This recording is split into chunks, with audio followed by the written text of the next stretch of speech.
অনুষ্ঠানিকসকল উপবিষ্ট মোৰ সন্মানীয় শিক্ষাগুৰুসকল লগতে মৰমৰ ছাত্ৰ ছাত্ৰী বন্ধু বান্ধৱীসকল সকলোকে মোৰ আন্তৰিক অভিনন্দন জ্ঞাপন কৰি আজিৰ এই মহান দিৱসৰ দিনটোত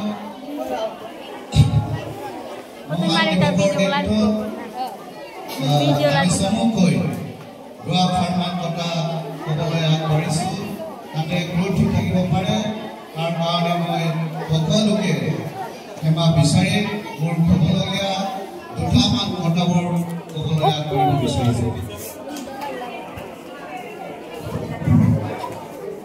জ্ঞানৰ পোহৰ বিলাই জগত আলোকিত কৰা তুমি এই নমান্য গুৰু তোমাৰ বাবে দৈন্য এই জননী। যিহেতু এই বিষয়টো আমি সৰু কালতে প্ৰথমমান দ্বিতীয়মান ছাত্ৰ অৱস্থাতে আমি পাইছিলোঁ তাৰে মই দুটা তিনিটামান মই মোৰ মগজত থকা কথাবোৰ মই আজিৰ এই শুভ দিনখনত মই ক'ব বিচাৰিম। কোনো এজন শিশুৰ প্ৰাৰম্ভিক শিক্ষা পিতৃ মাতৃয়ে দিয়া বুলি কোৱা হয়।